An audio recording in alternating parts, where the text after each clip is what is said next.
because it is alleged that he promised by Mr. Zuma to become the Chief Justice.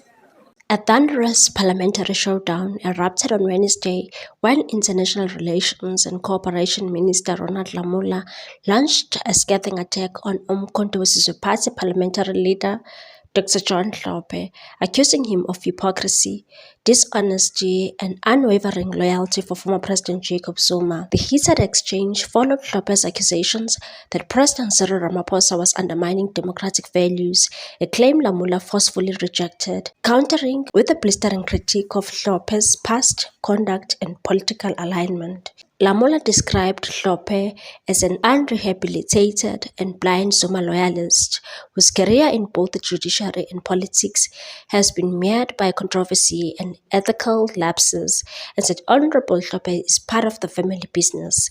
Just like Zuma, he is consumed by hatred for President Ramaphosa, driven not by principle but blind loyalty. Lamola accused Hlophe of selective outrage and questioned the MK party's democratic credentials, citing its top-down leadership structure and alleged internal lack of transparency, and said they are anointed by the supreme leader at home. How can they export democracy to people of South Africa? The minister's remarks drew a clear line between Hlophe's political posturing and his controversial judicial past. He revisited the misconduct findings against Hlophe during his time as a Western Cape Judge President, particularly his alleged attempt to influence Constitutional Court judges in favor of Zuma during the former president's legal battles. And said that episode was not just a judicial misstep, it was a glaring demonstration of his political allegiances, eclipsing his duty to the Constitution. Rumors have long circulated around Hlophe's ambitions for higher office, including a potential bid for Chief Justice, but Lamola dismissed such aspirations as driven by factional fealty, not national service.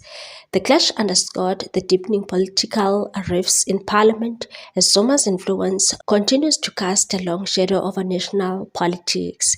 It also signals that Lamola, a rising star within the ANC, is unafraid to confront high-profile opponents as the party braces for more turbulent political battles ahead.